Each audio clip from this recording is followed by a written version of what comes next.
Welcome home. We are WNST, AM 1570. Taos of Baltimore. We are Baltimore positively getting the Maryland Crab Cake Tour out for a breakfast edition on Tuesday this week. Kind of got a short week with the Thursday night football game. Luke will be on all things. If there is any breaking news on Lamar Jackson, you'll get it first in our WNST tech service. That's brought to you by Cole Roofing and Gordian Energy. And, of course, we will have the Ravens scratch-offs at State Fair on Tuesday morning. I'll be talking some baseball and new Orioles manager with Alan McCallum. Luke and I are going to talk some Orioles baseball. We got plenty of football ahead for you. Also, our Maryland Crab Cake Tour next week at Coco's on Wednesday the 5th, and then on the 7th on Friday at Pizza John's in Essex. So hope everybody has a nice, safe Halloween. We got a big football game on Thursday night. Got World Series games going on. The Terps have a big game this week. Orioles have a new manager. But the biggest question is Lamar Jackson's availability.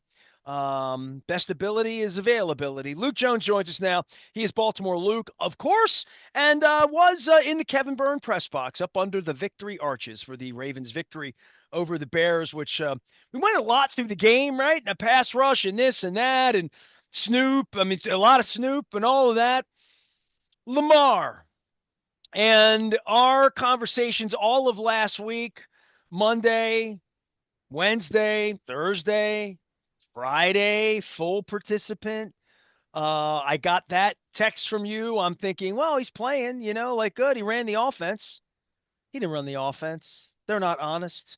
And a week after I wrote something that Frank Kelly would probably call harsh in regard to John Harbaugh, very honest and accurate portrayal of what my eyes have seen with John Harbaugh, is that he will lie to you repeatedly, again and again, no matter what the topic, if he feels as though it's going to help his football team in some way. So the Lamar Jackson thing, I don't know, Luke. I leave it at your feet. You're the one out there. They let you come. They don't let me in.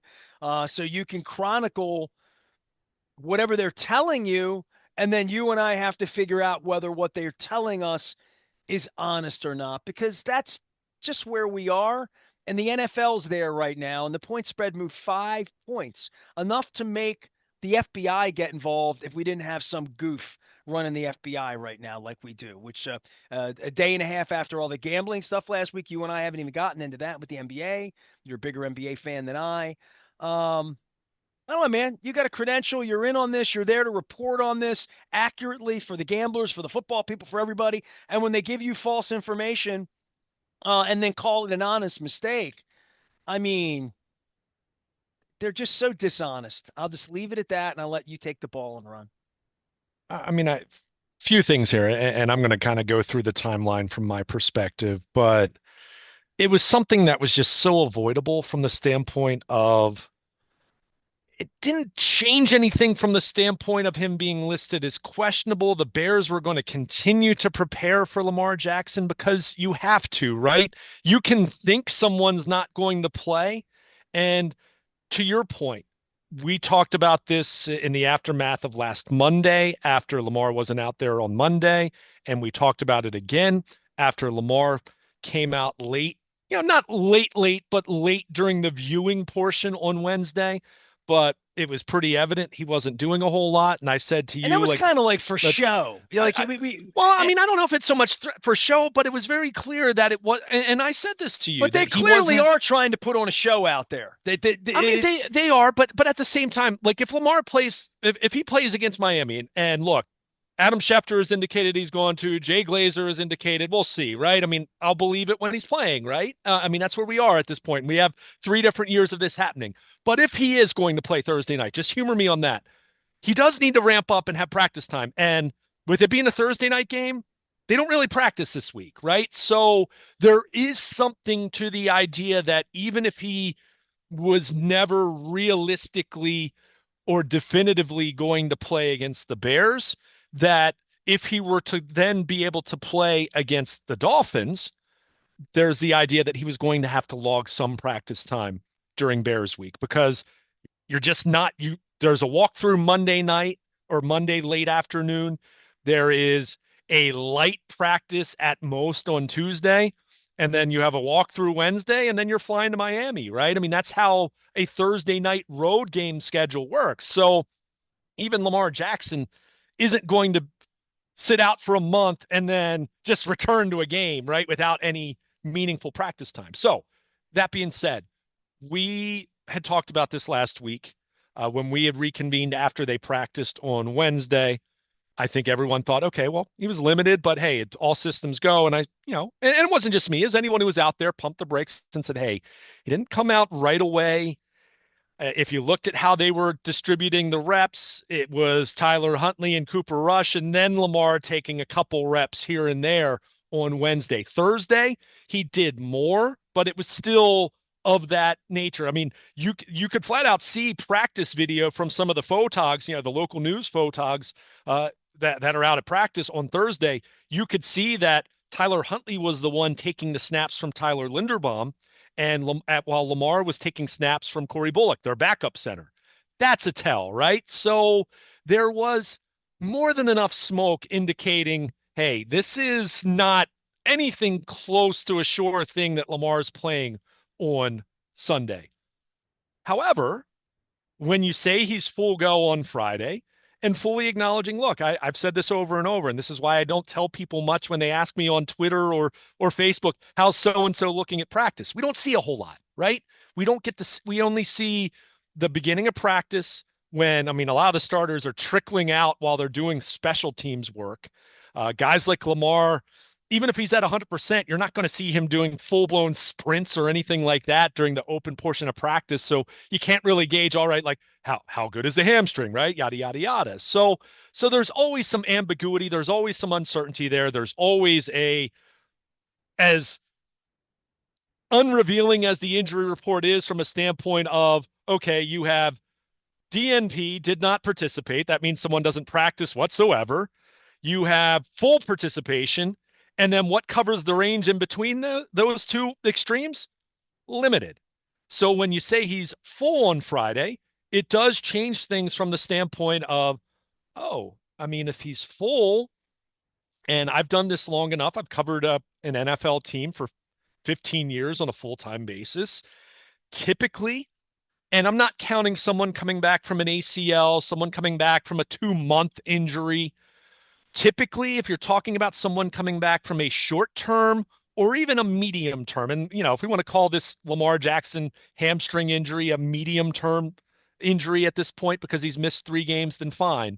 But typically, if you're talking about someone trending limited to full on Friday, more often than not, that tends to bode well for their availability. So I definitely wasn't 100% that he was going to play on Friday, but I felt I had a higher. Is media availability before or after practice? It's after practice. So the question you had to ask John Harbaugh was, did Lamar run first team today? What would John Harbaugh say to you? It's none of your business. He would absolutely say, I'm not going to get into who's what, that's tactical. I'm not going to, but he said he was full, right? So he said he's full. And as someone who, look, I'm not Adam Schefter. I'm not going to sit here and say that I am, but I do know the rules of the injury report. I was fully aware of the language that so many national reporters were citing as we now turn the page to Saturday. And at 10 a.m. or so, NFL Network puts out a report that Lamar only ran scout team. Right away, I'm thinking, that's going to be a problem with the league. Like, the league's not going to like hearing that because he was listed at full. And the language, and I'm not going to bore people, but it comes down to 2 very simple things. And this isn't anything new. You do a simple Google search of NFL injury report policy, and I don't know why, but the 2017 version of it comes up. It came up on the first page on Google search. So this is nothing new. This is not language that was added in the last year or two. So John Harbaugh or Eric DeCosta, who I think that's the one to really look at here if you want my personal opinion, and anyone else that's involved in the injury report, how guys are listed, all of that, right? And the training staff is part of that. They absolutely are. But you look at the language, a couple keys. That when you're talking about someone, if they're going to be listed as limited, that means they did not take their, quote, normal repetitions during the team portion of practice. And then as you go further, you can see the language flat out says participation on the scout team, no matter how extensive, by a player whose normal repetitions would be with the starters, but for his medical condition, would not alter the player's proper designation as limited participation. And by the way, this is before they were even in on gambling. This, if that was 2017, gambling wasn't right. even. They were doing this, but if you look out of competitive fairness, right? They were, but if you actually look at the history of injury reports in the NFL, it absolutely started because of gambling. That they don't. Anyone who follows that history knows that it was tied to that. Even if the NFL at that point was, no, we can't be involved in gambling. I mean, shame. Dishonesty is dishonesty, sure. Whether you're doing it to be covert in regard to gamesmanship, or whether you're doing it in regard to being on the up and up. John Harbaugh's not an up and up guy, and for him to sit there and say it was an honest mistake. Well, but here's the thing: even if it was an honest mistake, it's still a violation of the rules. It still warrants discipline. It still warrants. I'm guessing the Ravens at the very least are going to get a hefty fine if they don't lose a draft pick, and I don't think it's not going to be a first round pick, but there's going to be some repercussions here. There's no, and there should be. Again, whether why should there be? Get me out of this. Why should there be? Explain because they listed him as full and he wasn't. I mean, because he's listed as a full participant and he wasn't. I mean, whether you're talking, look, I'm going to say this, and this is going to sound harsh because I know plenty of people listening are, involved in DraftKings and things like that. If you were betting on the Ravens, hinging on Lamar Jackson playing or not, there's a long history here to say that wasn't smart, right? Regardless of what the Ravens did on Friday. I would just say, like, you kind of were asking for it just because of the history of that, knowing Lamar has generally, when you think he's coming back, add a week or two to it at the very least, right? I mean, that's kind of how the line reflected him playing. I mean, the line reflected him playing all week. I mean, this is one of those times the world thought he was going to play. Yeah, but at the same time, he didn't practice Thursday. Well, he didn't practice. Well, he practiced Thursday. He didn't practice Monday. Right. But he was yeah, and reporters were saying that, and Vegas didn't care at that point in time, right? So, look, is there obviously a heightened sensitivity to this? One, just generally speaking, because of the business that the NFL does with sports books, but especially on the heels of this NBA story, which has to have these leagues absolutely terrified at this point in time. But baseball's had a lot of problems. But yeah, they should be disciplined for this. I mean, you can't plead ignorance as an excuse. Well, Shohei Ohtani did, and he's playing in the World Series this week. But especially if you're talking about, I mean, Eric DeCosta has been with the Ravens for 30 years. John Harbaugh has been head coach for 18 seasons now. The other members of their front office have been with them a long time. Everyone knows, they know these rules. Put it this way. So honest mistake is booyah. Honest mistake. Is I will say this. I'm going to defend $20 million a year. Hold on one second. Let me talk. Yeah.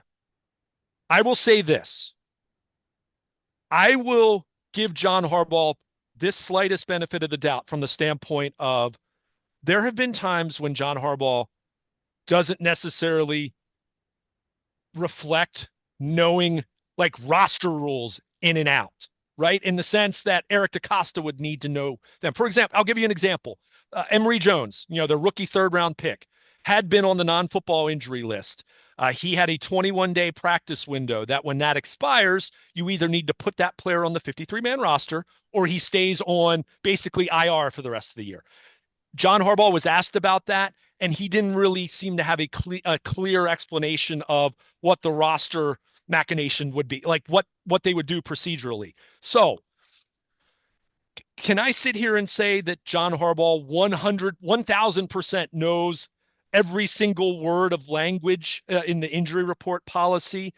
I will give him the benefit of the doubt there. But in terms of everyone that is involved in that, from the general manager on down, I call bull hockey on no one being aware of if you have a two-time MVP Or that running. was not involved in gamesmanship to have the Sure, Bears think that he was going to play. Because sure. they don't care about the gamblers. I mean, they care about the Right. Bears. And that to me is what was so silly about this, because it was so avoidable. Because if you still listed Lamar as limited on Friday, you could still list him as questionable, and the Bears still have to prepare. Whether they actually think he truly is going to play or not, are the Bears going to sit there and say, just because they think he might not play, and then say, oh, well, we don't have to worry about Lamar now, that we're going to put our feet up and have some cocktails on Saturday afternoon before we fly to Baltimore, and we'll be fine, right?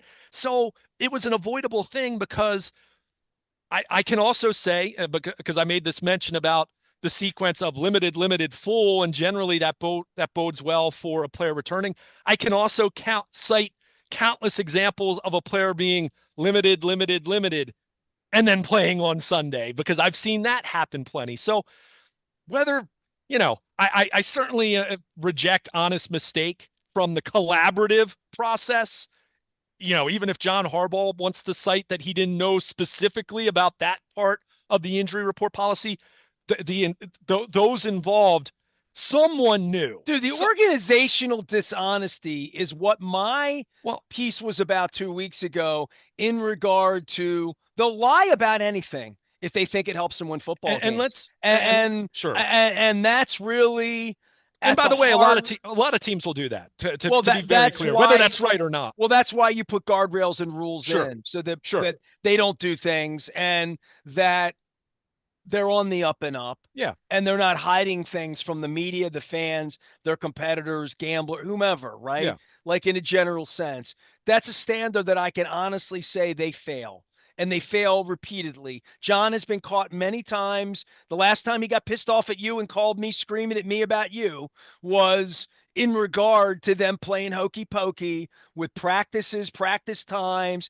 I mean, John knows the rules, but then plays dumb, which is exactly what I accused him of. That Midwestern, all shucks, golly gee, didn't know the rule. Not my job. Call PR. That's on PR, is what he said. Right. I mean, he threw PR and the medical staff under the bus, which, I mean, look, I will say this. They don't work for him. Not so much PR. PR, they send out the injury report. I mean, they're not making up those designations. The medical staff is involved, right? It's not John Harbaugh solely. It's not Eric DeCosta solely, but a couple things, because I want to read the exact quote, but you made mention of this, and I mentioned other teams.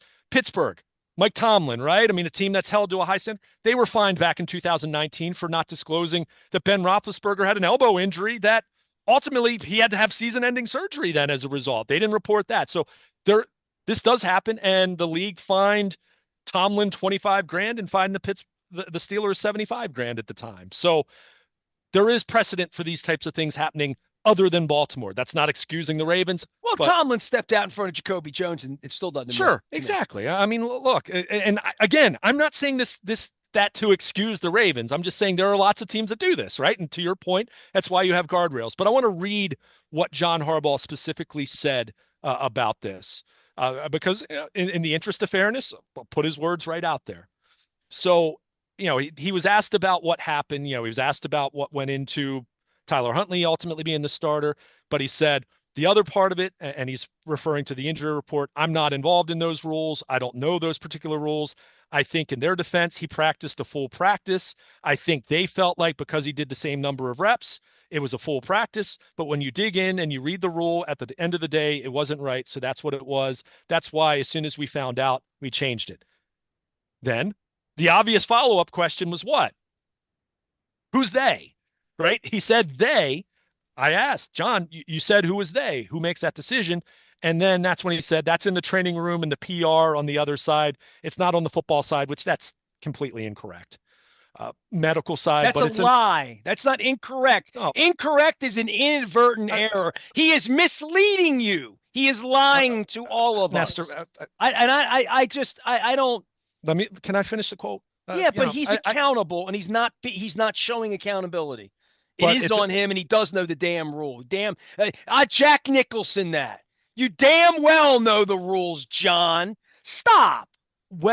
And I will continue to say you need your clearly, what your emotion towards Harbaugh about this, you need to go a step higher. I think this is way more the general manager than the head coach, in my personal opinion. Do I know that with 100% certainty? No, but there's been a clear pattern from the time that Eric DeCosta became the general manager of the Ravens, not announcing roster moves, waiting till it comes out on the wire hours later, things of that nature. And the reason why is Eric DeCosta sees an edge in every single thing like that, even if there isn't. I mean, I'll give you a perfect example, and this is what I'm talking about here.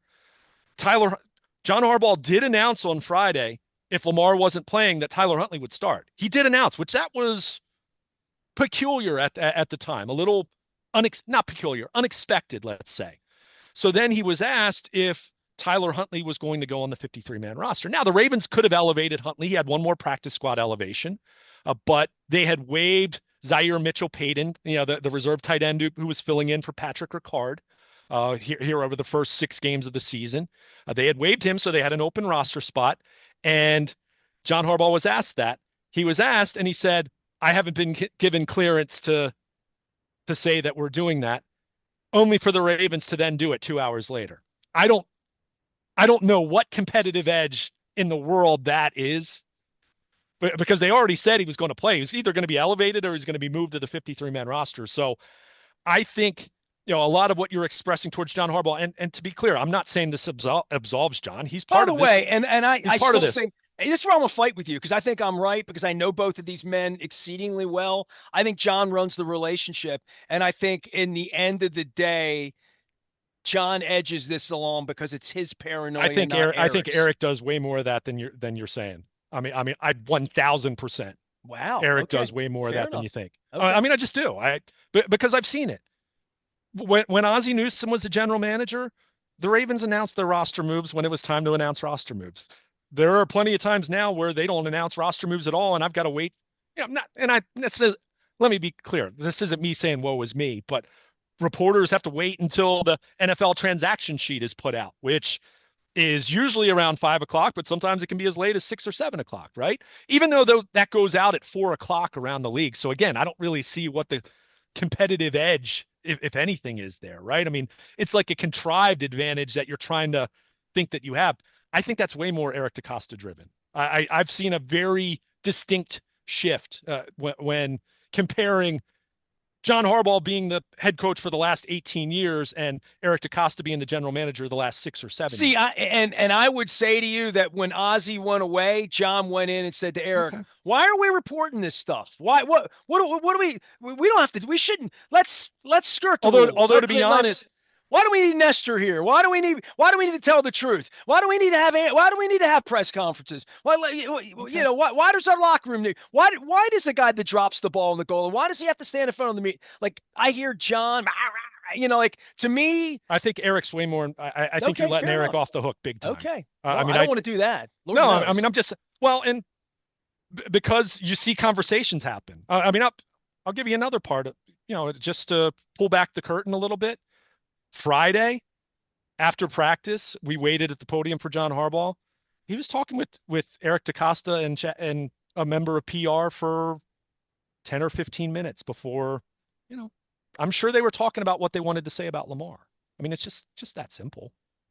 So it's not an honest answer. It's not an honest mistake. I'm not saying it is they have powwows. This is not we just made a mistake about our $50 million quarterback that moved the line 5 points. Just an honest mistake. Yeah, sure.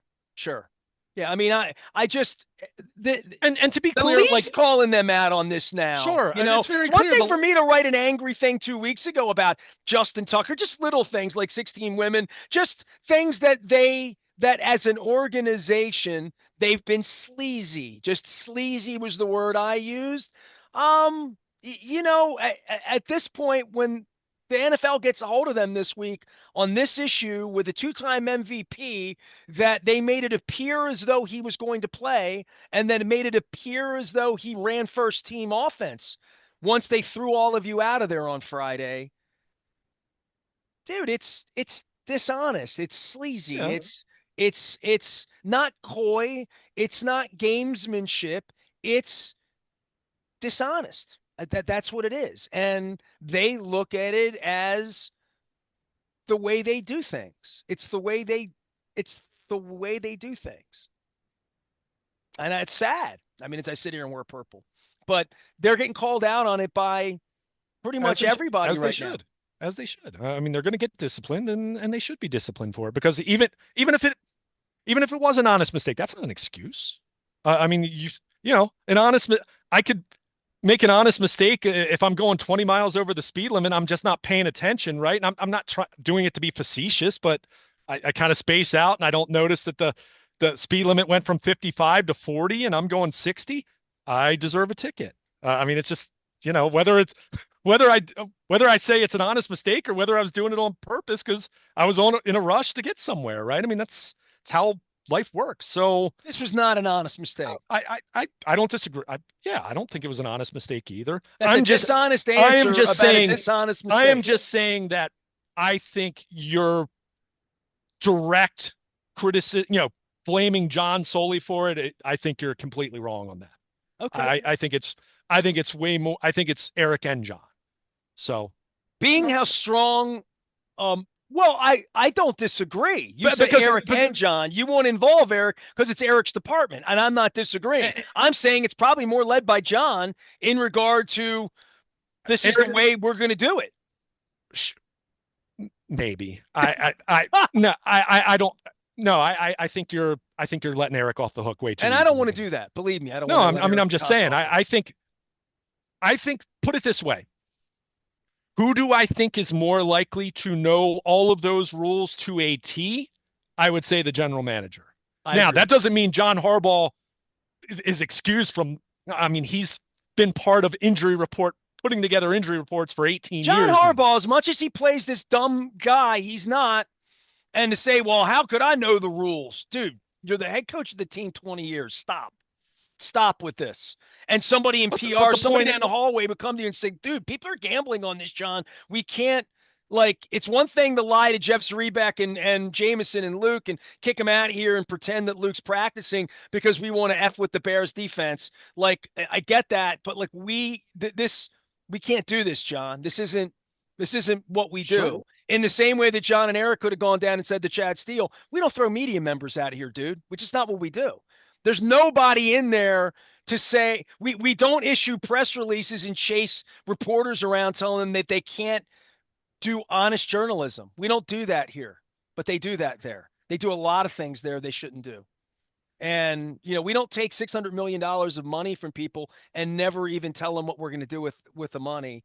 And, I don't, there's so much wrong going on, but it does go down to a thing like this where just being honest about who's practicing is a declaration of war against them. You know what I mean? If someone would have reported Friday night, this is all bullshit. He round scout team. He's not playing Sunday.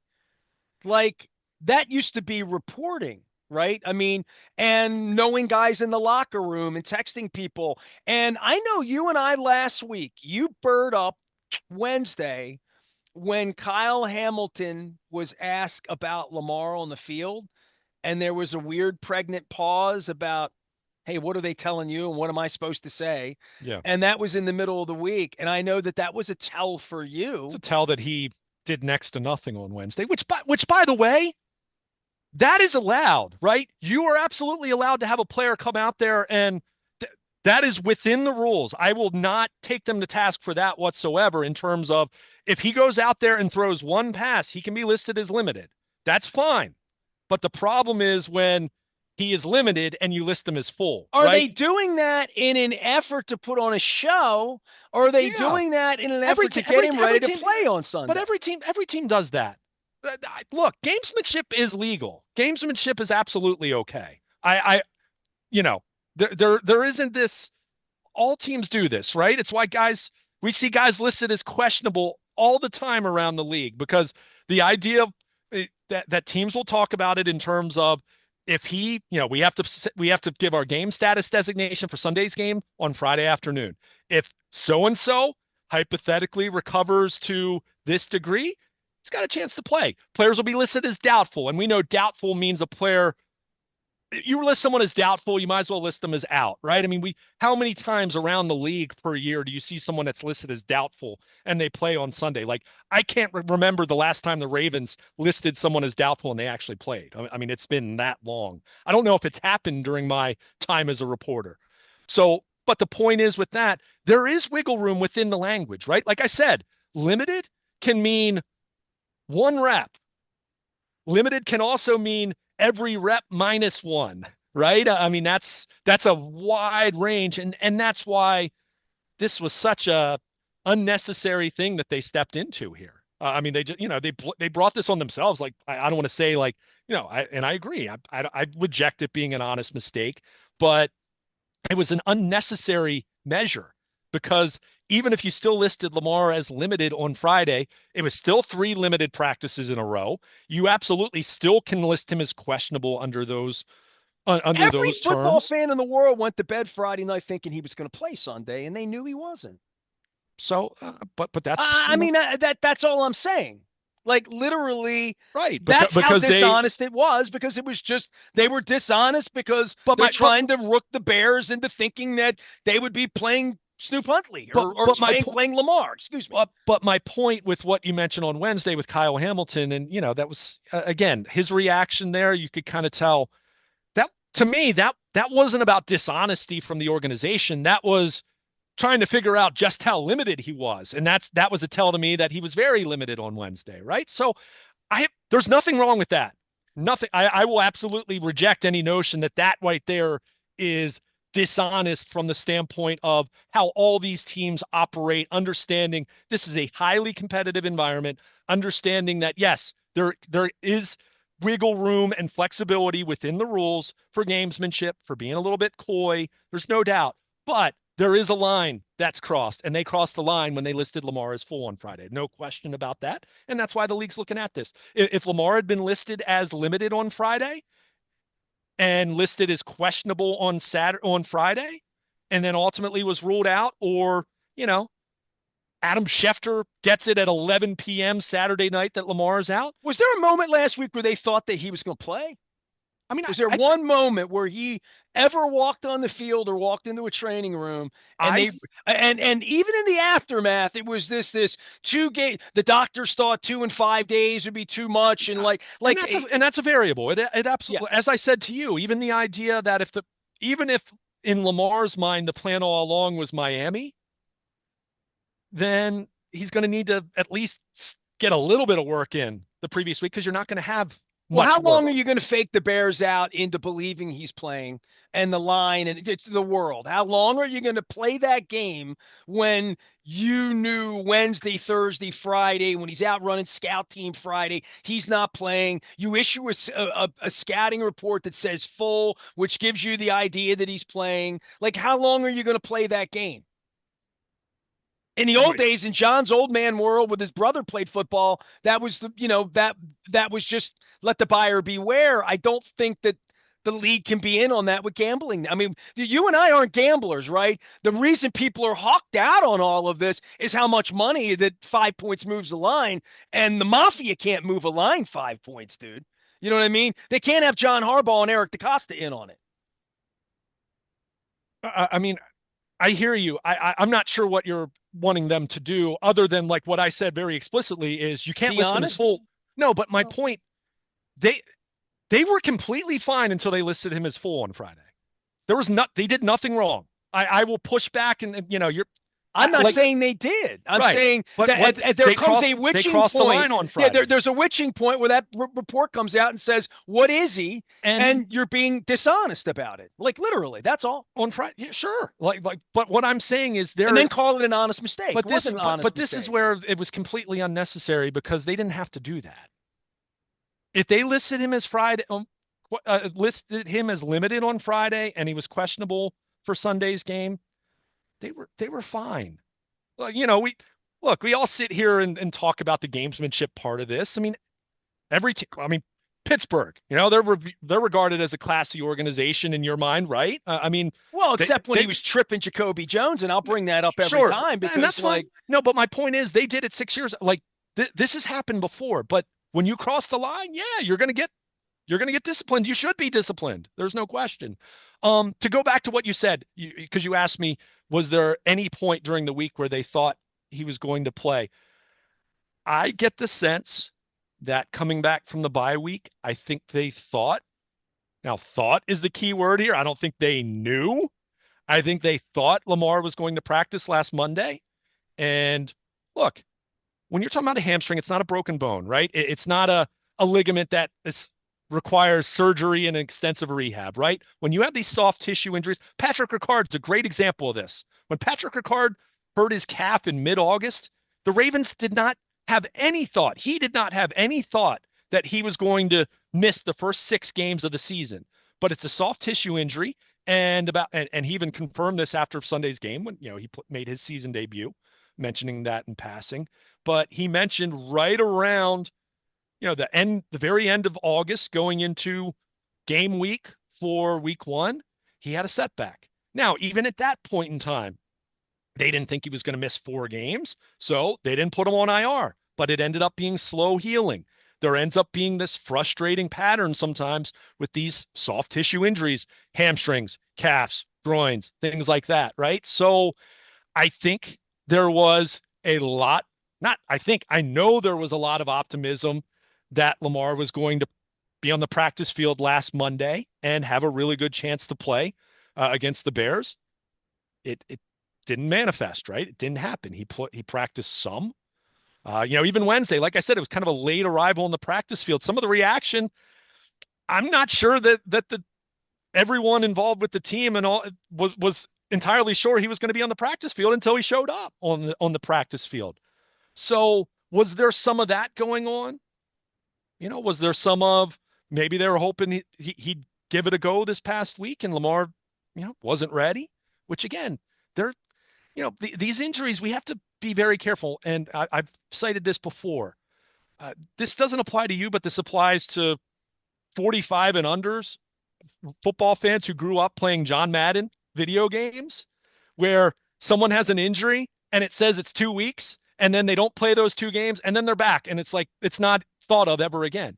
There's wiggle room with these injuries, and sometimes some guys come back really quickly and other guys take longer, and there are a lot of factors at work there, from a player's DNA to how well they take care of themselves and how well they rehab and all that different stuff. So that's why we see it. I mean, there are some people where a hamstring is a 2-week injury. Some people it's a 4-week injury. Some people play after 1 week, right? I mean, so there is that, but I did get the sense early last week that I think they thought Lamar was going to be on the practice field Monday, and that was going to give him a very, very strong chance to play.